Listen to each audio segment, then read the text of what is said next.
ನಿಖಿಲ್ ಕುಮಾರಸ್ವಾಮಿ ಅವರು ಮಾತಾಡಿರೋದು ರಾಜಕೀಯ ವ್ಯಭಿಚಾರದ ಬಗ್ಗೆ, ಜೀನ್ಸ್ ಆತರ ಬಯೋಲಾಜಿಕಲ್ ಜೀನ್ಸ್ ಬಗ್ಗೆ ಕುಣಿಗಲ್ ತಾಲೂಕಿನಲ್ಲಿ, ಕುಣಿಗಲ್ ತಾಲೂಕ್ ಬಗ್ಗೆ ಮಾತಾಡ್ಲಿಕ್ಕೆ ನಿಮ್ಗೆ ಯಾವ ನೈತಿಕತೆ ಇದೆ? ಎಲ್ಲಿತ್ತು ಗೊತ್ತಾ ಕುಣಿಗಲ್ ತಾಲೂಕು ಭೂಪಡ್ತಲ್ಲಿ ನಿಮ್ಗೆ? 2013-14 ಚುನಾವಣೆಗೆ ಬಂದಾಗ ಕುಣಿಗಲ್ ಎಲ್ಲ ಐತೆ ಅಂತ ಹಳ್ಳಿ ಪಾಪ ಯಾರ ಕಾಂಗ್ರೆಸ್ ಮುಖಂಡರುಗಳನ್ನ ಕರ್ಕೊಂಡು ಊರಿಗೆ ದುಡ್ಡು ಹಂಚಕ್ ಬಂದಂತ ವ್ಯಕ್ತಿ ನೀವು. 2018ರಲ್ಲಿ 17ರಲ್ಲಿ ನಿಮ್ ಚುನಾವಣೆ ಮತದಾನ ಎಲ್ಲಿತ್ತು ಸ್ವಾಮಿ? ನಿಮ್ ಆಧಾರ್ ಕಾರ್ಡ್ ಎಲ್ಲಿತ್ತು? ನಿಮ್ ಡ್ರೈವಿಂಗ್ ಲೈಸೆನ್ಸ್ ಎಲ್ಲಿತ್ತು? ನಿಮ್ ರೇಷನ್ ಕಾರ್ಡ್ ಎಲ್ಲಿತ್ತು? ಕುಣಿಗಲ್ ತಾಲೂಕ್ ಬಗ್ಗೆ ಬಹಳ ಅಭಿಮಾನ, ಪ್ರೀತಿ ಪಾಪ ನಮ್ಮ ರಂಗನಾಥ್ ಅವ್ರಿಗೆ. 18ರವರೆಗೂ ಪಾಪ ಬ್ಯಾಂಡೇಜ್ ಸುಚ್ಚೋದು, ಈ ಏನಪ್ಪ ಸರ್ಜರಿ ಮಾಡೋದಿರ್ಲಿಲ್ಲ ಕುಣಿಗಲ್ ತಾಲೂಕವ್ರದ್ದು, ಯಾವ ಫೇಸ್ಬುಕ್ ಅಲ್ಲೂ ಗೊತ್ತಿರ್ಲಿಲ್ಲ. ಈಗ ಬ್ಯಾಂಡೇಜ್ ಸುಚ್ಚೋದೇನು ಕುಣಿಗಲ್ ತಾಲೂಕಿಗೆ? ಒಬ್ಬ ಯಾರು ಇರ್ಲಿಲ್ಲ ಅಂತವ್ರು. ಈ ಸ್ವಾಮಿ, ಈ ತಾಲೂಕಿನಲ್ಲಿ IAS, IPS ಡಾಕ್ಟ್ರುಗಳು, ನಿಮ್ ತಂದೆ ಡಾಕ್ಟರ್ ಆಗಿದ್ದವರು, ನಿಮ್ಮನ್ನ ಡಾಕ್ಟರ್ ಮಾಡಿದ್ರು, ನಿಮ್ಗೆಲ್ಲ ಬೆಂಗಳೂರಲ್ಲಿ ಎಜುಕೇಶನ್ ಸಿಕ್ಕಿದೆ. ಈ ಕುಣಿಗಲ್ ತಾಲೂಕು ಒಬ್ಬ ರೈತರ ಮಗ, ಬಡ ಕೂಲಿ ಕಾರ್ಮಿಕನ ಮಗ ಇವತ್ತು IAS, IPS ಡಾಕ್ಟರ್ ಆಗಿರೋ ನಿರ್ದೇಶನಗಳವೆ. DK ರವಿಯವ್ರಿಗಿಂತ ಬೇಕಾ ನಿಮ್ಗೆ?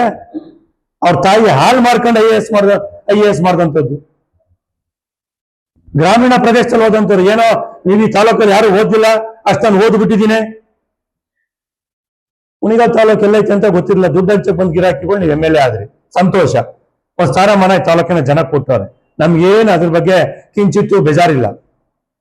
ತಾಲೂಕಿನ ಬಗ್ಗೆ ಅಭಿಮಾನ ನಿಮ್ಗೆ ಇರ್ಲಿಲ್ಲ ಅಂತ ನಮ್ಗೆ ಚೆನ್ನಾಗಿ ಗೊತ್ತಿದೆ. ಸುಮ್ಮನೆ ಇಲ್ಲಿ ರಾಜಕೀಯ ತೋಳ್ಗೋಸ್ಕರ ಮಾತಾಡ್ಲಿಕ್ಕೆ ಹೋಗ್ಬೇಡಿ. ನಾನು ನೇರವಾಗಿ ಹೇಳಲಿಕ್ಕೆ ಇಷ್ಟಪಡ್ತೀನಿ. ಇವತ್ತು ಏನ್ ಕುಣಿಗಲ್ ಬಗ್ಗೆ ಅಪಾರ ಅಭಿಮಾನ, ಪ್ರೀತಿ ಒಬ್ಬ DK ಫ್ಯಾಮಿಲಿ ಅವ್ರಿಗೆ. ವೈಕ್ಯರಾಮಯ್ಯವ್ರ ಹೆಸರು ಹೇಳಿದಾರೆ. ಯಾವ ನೈತಿಕತೆ ಇದೆ ರೀ ವೈಕ್ಯರಾಮಯ್ಯರ ಹೆಸರು ಹೇಳಲಿಕ್ಕೆ ನಿಮ್ಗೆ? ನಿಮ್ಗೆ ರಾಜಕಾರಣ ಗೊತ್ತಿತ್ತು, MBBS ಮುಗಿಸಿರೋ ಗೊತ್ತಿಲ್ಲ. 1997ನೇ ಬೈ ಎಲೆಕ್ಷನ್ ಚುನಾವಣೆಯಲ್ಲಿ ಇದೇ ವೈಕ್ಯರಾಮಯ್ಯವ್ರನ್ನ ಜೀವಂತವಾಗಿ ಮುಗಿಸ್ಬೇಕು, ರಾಜಕೀಯವಾಗಿ ಮುಗಿಸ್ಬೇಕು ಅಂತ ಇದೇ ಬಂದಿಖಾನಿ ಸಚಿವರು ನಿಮ್ಮ ಶೆಟ್ಕ ಅವರು ಎಷ್ಟು ಜನ ರೌಡಿ ಪಟಾಲಂನ ತಾಲೂಕಿಗೆ ಕರ್ಕೊಂಡ್ ಬಂದಿದ್ರು. ಮಾಧ್ಯಮದವರು ಇನ್ನು ನಮ್ಮ ತಾಲೂಕಲ್ಲೇ ಅವತ್ತಿನ ಮಾಧ್ಯಮ ದೃಶ್ಯ ನೋಡಿದಂತವ್ರು ಇನ್ನು ಜೀವಂತವಾಗಿದ್ದಾರೆ. ತಿಳ್ಕೊಳ್ಳಿ ಶಾಸಕರೇ, ವೈಕ್ಯರಾಮಯ್ಯನವ್ರ ಬಗ್ಗೆ ಬಹಳ ಪ್ರೀತಿ. ರಾಜಕೀಯವಾಗಿ ವೈಕ್ಯರಾಮಯ್ಯನ ಹೆಸರು ತೊಗೊಳಕ್ ಕೊಡ್ತೀರಾ? ಬೇಕಾದ ಕೋಟ್ ಸಂಪಾದನೆ ಮಾಡಕ್ಕೆ ರಾಮಯ್ಯ ಹೆಸರು ಹೇಳಿದ್ರೆ ಯಾರೋ ಅವರ ಅಭಿಮಾನಿಗಳನ್ನ ಕೋಟ್ ಹಾಕ್ತಾರೆ. ಏನೋ ಇವತ್ತು ವೈಕ್ಯರಾಮಯ್ಯನವರು ಅವರ ಕಾಲಘಟ್ಟದಲ್ಲಿ ಏನು ಸುದೀರ್ಘ ರಾಜಕಾರಣ ಮಾಡ್ಕೊಂಡ್ ಬಂದ್ರು. ಸುದೀರ್ಘ ರಾಜಕಾರಣದಲ್ಲಿ ಕಾಂಗ್ರೆಸ್ ವಿರೋಧಿಯಾಗಿ ಬಂದಿದ್ರು ವೈಕ್ಯರಾಮಯ್ಯನವರು. ಸಮಾಜವಾದಿ ಪಕ್ಷ ಸಿದ್ಧಾಂತದಲ್ಲಿ ಬಂದಂತ ವೈಕ್ಯರಾಮಯ್ಯನವರು ಪದೇ ಆ ವ್ಯಕ್ತಿ ಹೆಸರು ಯಾಕೆ ಹೇಳ್ತೀರಾ? ನಿಮ್ಮ ರಾಜಕೀಯ ಲಾಭಕ್ಕೋಸ್ಕರ ಯಾಕೆ ಹೇಳಕ್ ಹೋಗ್ತೀರಾ? ಕೇಳಿ ನಿಮ್ಮ ಶೆಟ್ಕವ್ರನ್ನ ಕುಂಡಿಸ್ಕೊಂಡು ಯಾವ ಕಾಂಪೌಂಡ್ ಆಗಿ ಅವತ್ತೇನಾದ್ರು ಗಂಗಣ್ಣ ಎನ್ಕೌಂಟರ್ ಅಲ್ಲಿ ಗಂಗಣ್ಣ ನಮ್ಮ ಕಲಾಕಿನ ಸತ್ತೋಗ್ಲಿಲ್ಲ ಅಂದಿದ್ರೆ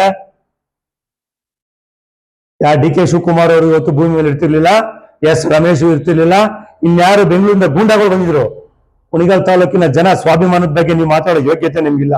ಜನ ಅವತ್ತೇ 92ರಲ್ಲಿ ನಿಮ್ ಕಾಂಗ್ರೆಸ್ ಸರ್ಕಾರಕ್ಕೆ, ಅದರಲ್ಲೂ ಮುಂದಾವತ್ತು ವಹಿಸ್ಕೊಂಡಂತ DK ಶಿವಕುಮಾರ್ ಅವ್ರಿಗೆ 92ರಲ್ಲೇ ಜನ ಬುದ್ಧಿ ಕಲ್ಸೋರೆ. IB ಕಾಂಪೌಂಡ್ ಯಾರು ಎಲ್ಲೆಲ್ಲಿ ಕದ್ದೋಡೋದು ಅಂತ ಗೊತ್ತಿದೆ ಎಲ್ಲ ವಿಚಾರಗಳು. ನೀವು ಕುಣಿಗಲ್ ತಾಲೂಕಿನ ಸ್ವಾಭಿಮಾನ, ಅವತ್ತು ವೈಕ್ಯರಾಮಯ್ಯನವರು ದೊಡ್ಡ ವ್ಯಕ್ತಿ, ಅವ್ರ ವಿರುದ್ಧ ಕ್ಯಾಂಡಿಡೇಟ್ ಹಾಕ್ಬಾರ್ದು ಅಂತ ನಿಮ್ DK ಶಿವಕುಮಾರ್ ಅವರು ಬಂದಿಖಾನೆ ಸಚಿವರಾಗಿದ್ರಲ್ಲ ಸ್ವಾಮಿ, ಅವತ್ತು ಗೊತ್ತಿರ್ಲಿಲ್ವಾ?